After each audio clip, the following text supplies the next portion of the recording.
Hey guys, it's your girl Chris Marie and welcome back to my channel. If you're new here, welcome. I know I've been looking kind of crazy. I did explain in my previous videos not sure, but I did explain that my eczema has been flaring up. It is somewhat going away. I had craziness on top of my forehead. I did clean all my brushes. I cleaned everything that I put on my face, but I just have to give my face a break because I did put makeup on the other day just to put makeup on, and I had another flare up. It was insane. So I do apologize for the appearance today. You know, this is probably like, I think this is 3 or 4 day old hair. Doesn't look too bad, but this is what we're doing. As you can see from the title down below, yes, we are doing croissants.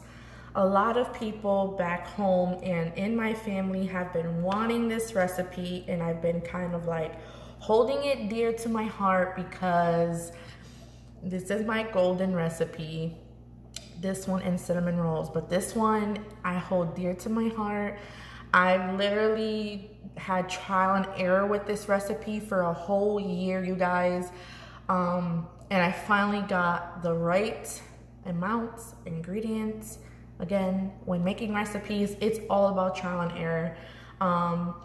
So I encourage anyone to try this recipe. If you want to tweak some things, you definitely can. There's a glare in my glasses.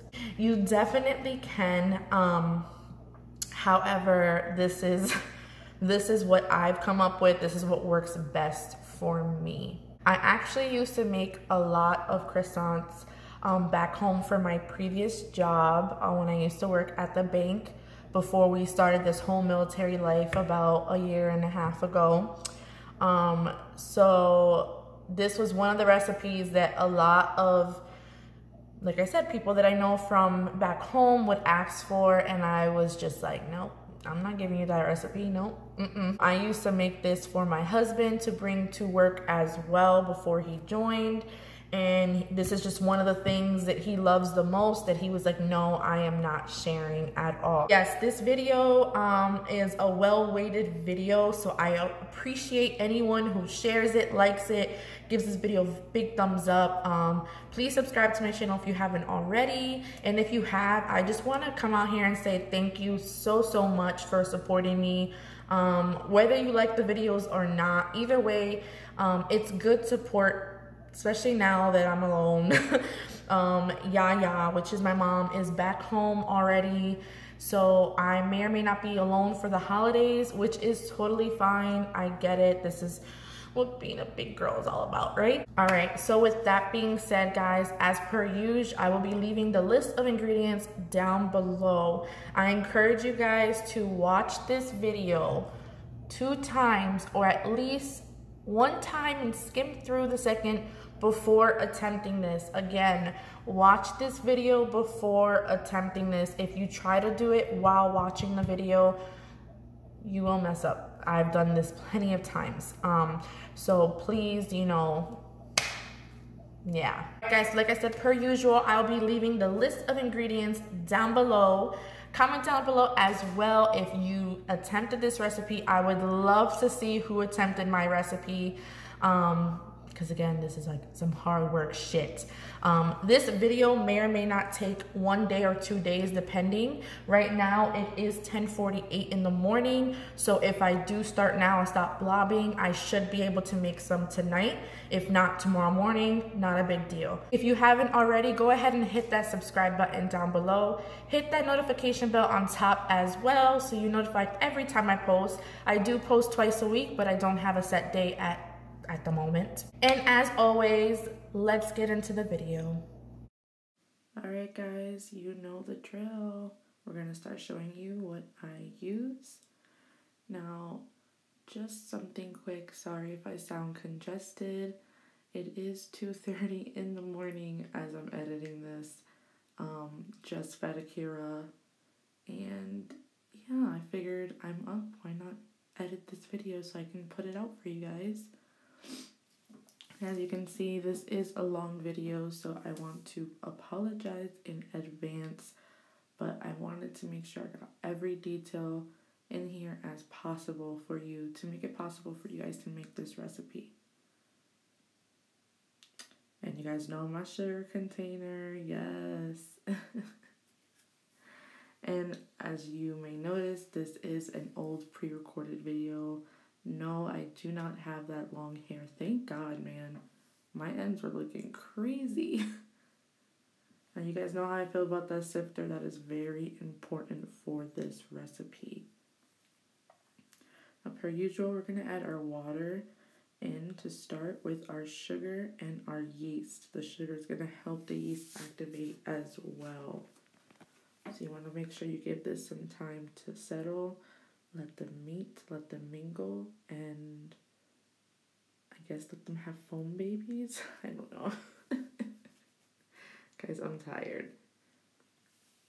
So you want to go ahead and give this a good stir and mix and let it sit to the side. I have tried putting a splash of milk in here before and it has worked out as well.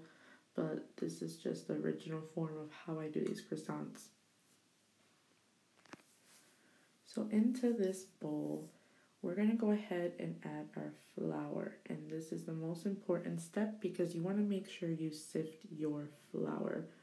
Yes, you're probably thinking this is so tedious. Why do I have to do this? But I'm telling you, it helps make a difference. Guys, you know how flour can be. It can create lumps. It can create disasters. It can make shit dry. The list can go on, but you want to make sure you sift that damn flour, I'm telling you. So I do add little by a time. Again, you guys, I will leave the exact ingredients down below with the exact measurements.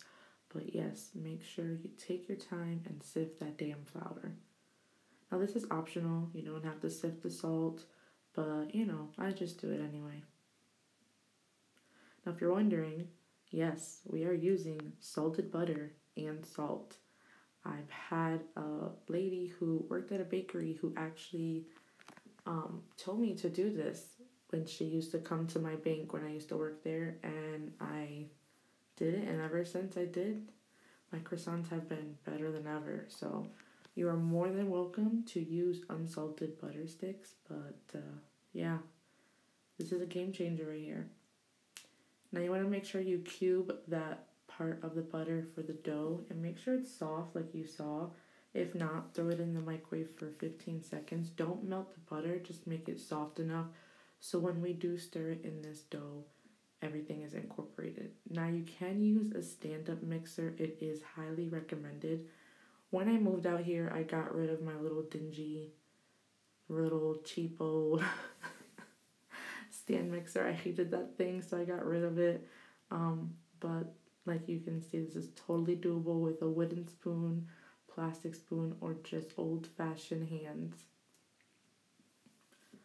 Now this is gonna give you a really good arm workout, so just be prepared. And like I said in the beginning of the video, you want to make sure you start early. Now, me adding the milk right here was not a smart move. It didn't really mess up anything, just the dough got a little more stiff. You want to add that milk, that splash of milk with the mixture of the sugar, water, and the dry packet of active yeast. So now we're going to knead the dough. You want to be careful with not over kneading. Right here, the dough is a little tough because I added that milk. Now we're going to form a ball, and then we're just going to let this buddy hang out in its bowl. Let it do its thing for a good hour. You want to cover it and make sure it's in a warm area. If your oven's off, I would highly recommend to throw it in the oven if it's off. Now this is where we're going to do the most important step of the entire video, is the butter slab. So all you do is take your 2 sticks of butter. We're going to cut those bad boys in half. Now if they're not even, do not worry, because as you can see, that was a horrible knife for me to cut with, and those are definitely not even.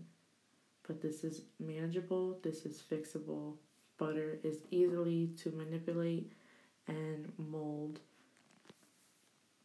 So you want to cut those as best as you can.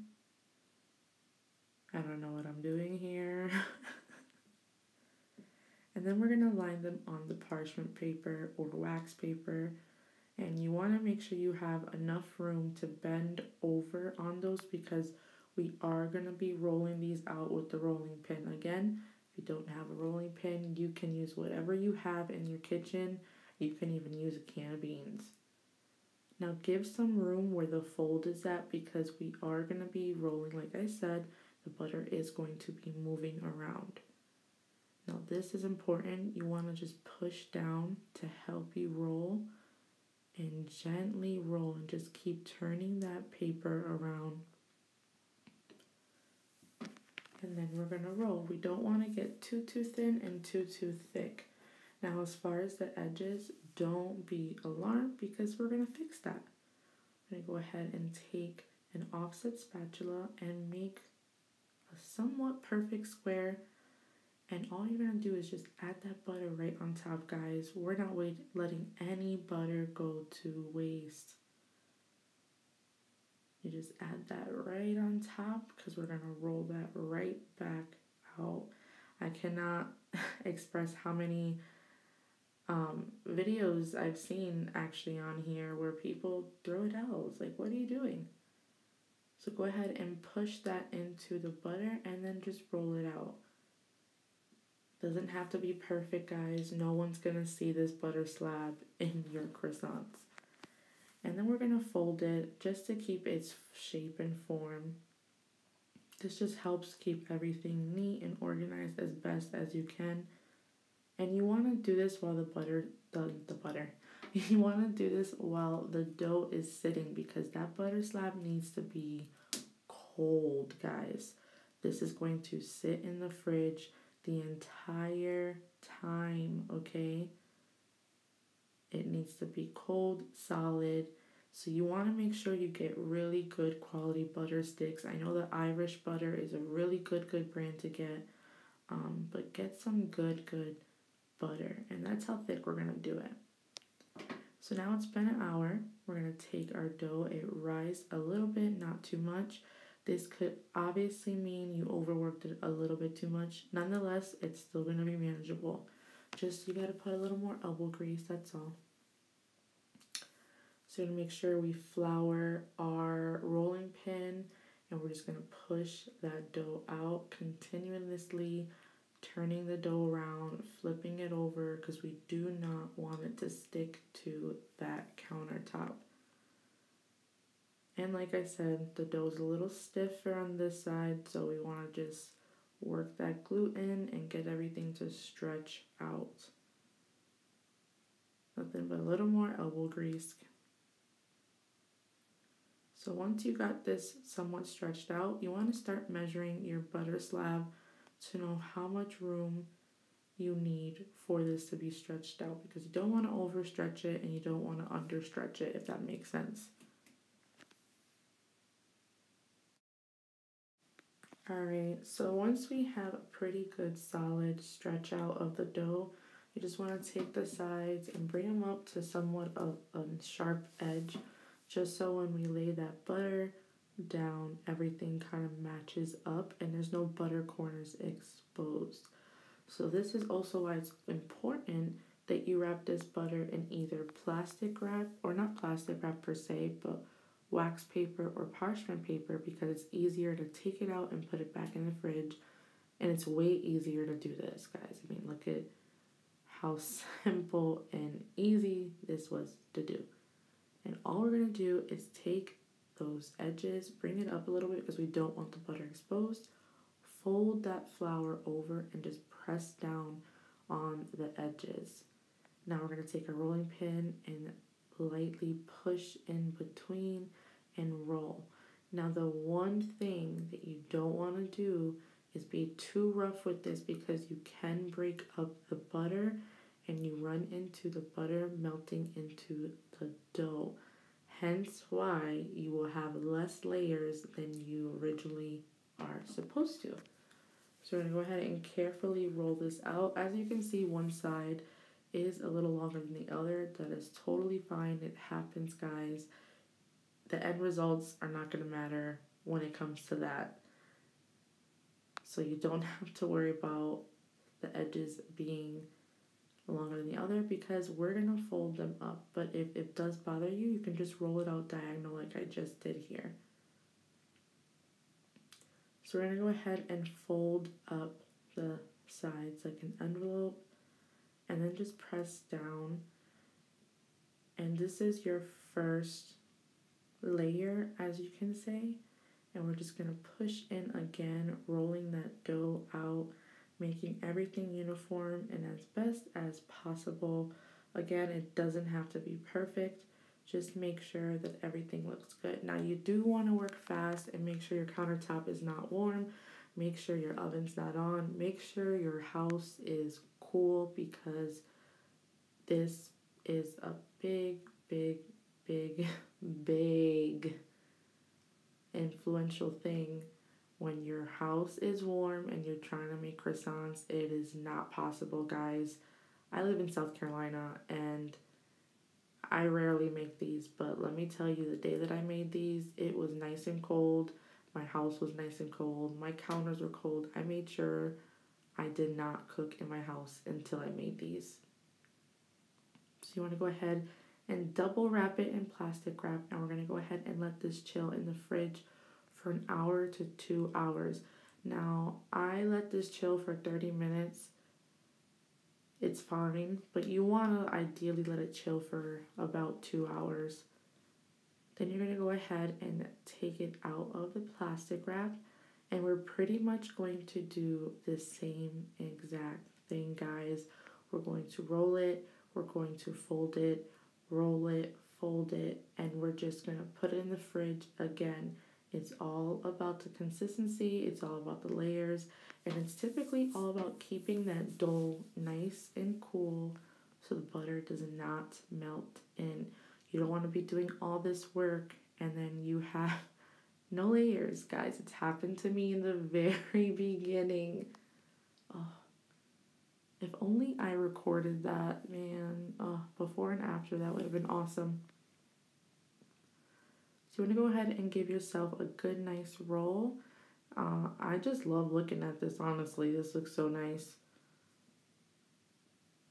And we're going to go ahead and fold up. Now, one of the things you do want to make sure is you dust off that flour, because when you go to fold, it won't stick to each other when you roll.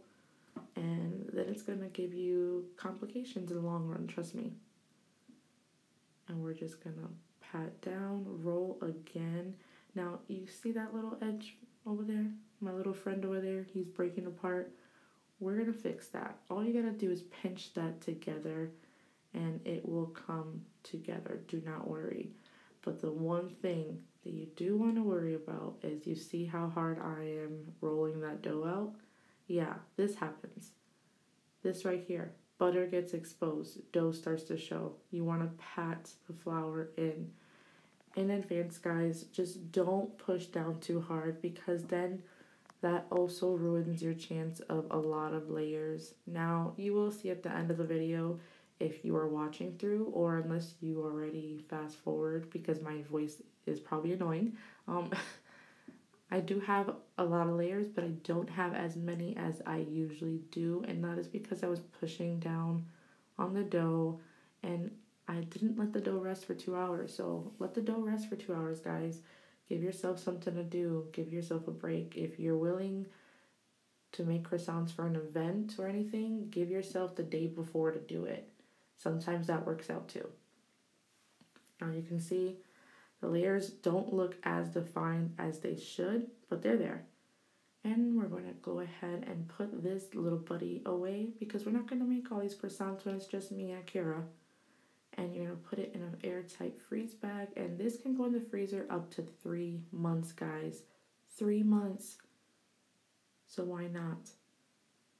We're going to go ahead, flour this up, and roll it out. Now again, my advice to you is, when you're done with the dough, I would honestly just leave it in the fridge overnight. Let it rest. Put the other half in the freezer. and just go to bed. And the next day in the morning, guys, the dough is amazing. So go ahead, roll this out as best as possible. Now this step, you can roll it out thin.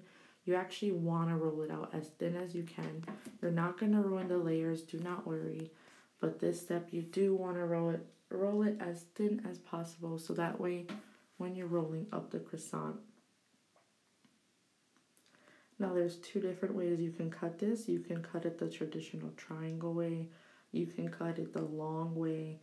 You can, you could make whatever. You can make twists if you really want to. It's however you want to make your own croissants. But this is how I do it, guys. I always make two different ways. And obviously from the title, this is a two-way croissant way. So make sure you flour the bottom between pushing this dough out, because like I said, you don't want to run into that problem of the dough sticking and the butter being exposed. So when you get it to as thin as you want, I'm pretty much OCD when it comes to this, so yeah. I'm going to go ahead and start your cuts. And start cutting. Now we're doing bigger pieces. You obviously can make 8 to 10 pieces with this dough, but for this video I made them a little bigger than I usually do. That little excess piece at the end, don't waste it, guys. We're still gonna make that to a croissant.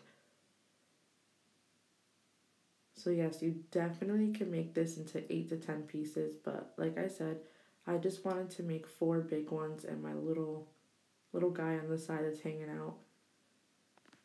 Now when it comes to chocolate, you guys should know this by now. I love me a good dark chocolate or semi-sweet.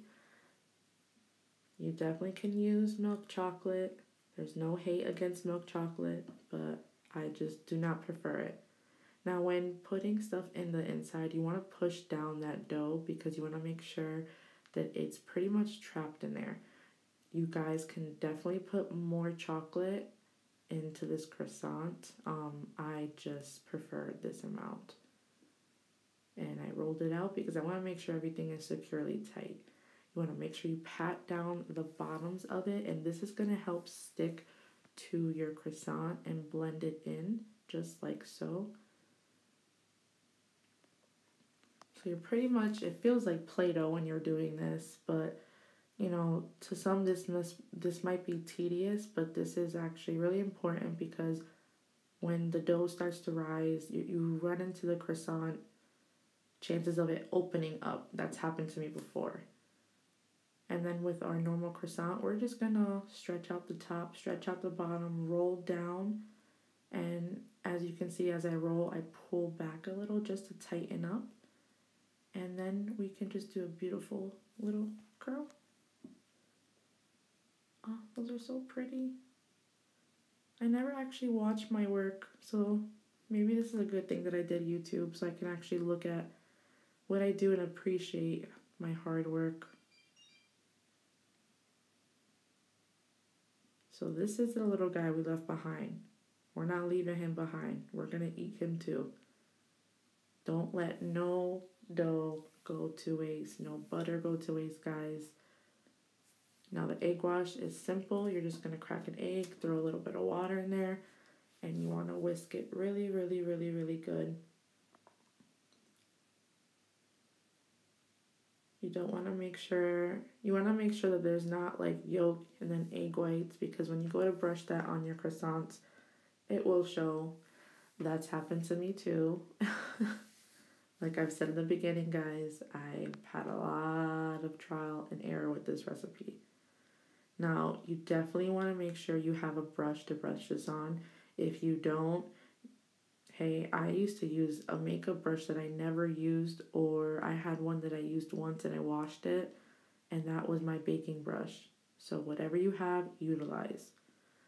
But you want to go ahead and brush these twice. Let them sit for about 30 minutes before putting in the oven. Preheat your oven to 400, and then you want these to bake for a good 25 to 30 minutes. Now this is totally up to you. I am wiping down the edges so the egg yolk doesn't stick.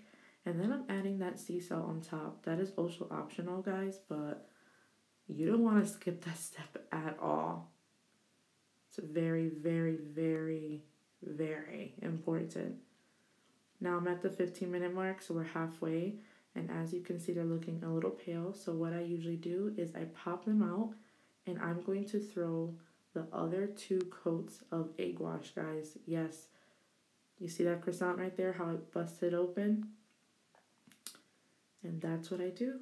Add the 2, and you let it sit for 15 more minutes. And there you have it, guys. Most beautiful croissants I've ever seen. Akira agrees. I've made beautifuler ones, I guess you can say, but yes. Aren't they so pretty? All right, guys, look at this. So these are the chocolate croissants. This got a little burnt on the bottom. It's totally okay. Like I said already, I'm pretty sure I said this already, you can definitely do parchment paper, but do not spray because the spray will burn it. So those 2 I have right here are my chocolate croissants, and then I have 3 regular ones. So let's get a close-up of that. Look at that. Let me see if this will focus. Look at that. Look at that close-up. And my favorite part of the entire video is tasting our product. So I'm gonna go ahead and get the little one, and you guys are gonna hear the crunch.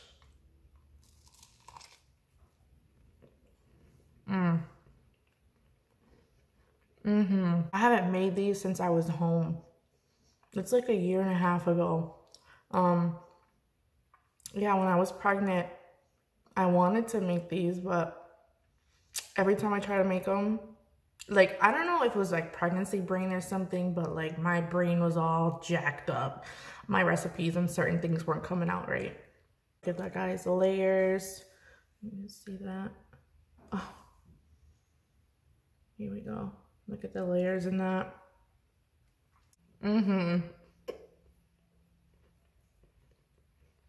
This reminds me of home. Now for the chocolate one, I'm gonna get a small plate. I really don't want this big thing. Okay, so I didn't pack a lot of chocolate. You definitely can. I don't really like my croissants with chocolate. I know I have a few friends of mine that do, and I used to make them the chocolate ones, but I made this for the sake of the video, so that's why I didn't put a lot. And as you can see, right there, if that would focus. So they're definitely really soft on the inside. They're not undercooked. They could have used maybe 2 more minutes. They're not undercooked, but they could have used 2 more minutes because, again, you got to remember these cook a little longer than the regular ones, but it's totally fine. It's still edible. Like I said, it's not undercooked. And then you have that little bit of chocolate surprise in the middle. You definitely could put whatever in there. I've seen people do cinnamon sugar on top or inside, but I like mine's plain, but for the sake of the video, why not, right?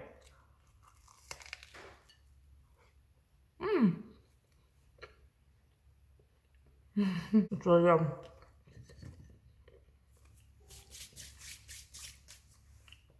And I use dark chocolate. You guys know I love my dark chocolate.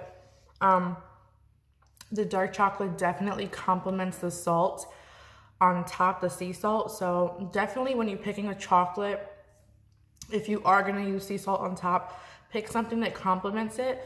Milk chocolate is fine. However, I can't really say anything nice about milk chocolate, I'm sorry. But a semi-sweet would be really good. Also toffee bites. I mean, this recipe, you can pretty much add anything in there. I've seen people add cream cheese and berries, like almost like a Danish, but a croissant. But again, simplicity is my thing, and this is how I make them. Well, that is it for this video, guys. I hope you enjoyed it as much as I did. Comment down below if you definitely tried this. I would love to see pictures if you guys definitely tried this out. Give this video a big thumbs up. Subscribe if you haven't already. Don't forget to hit that notification bell. I do post twice a week. I just don't have set days. You guys already know this. And again, thank you for watching so much, guys. Have a great day.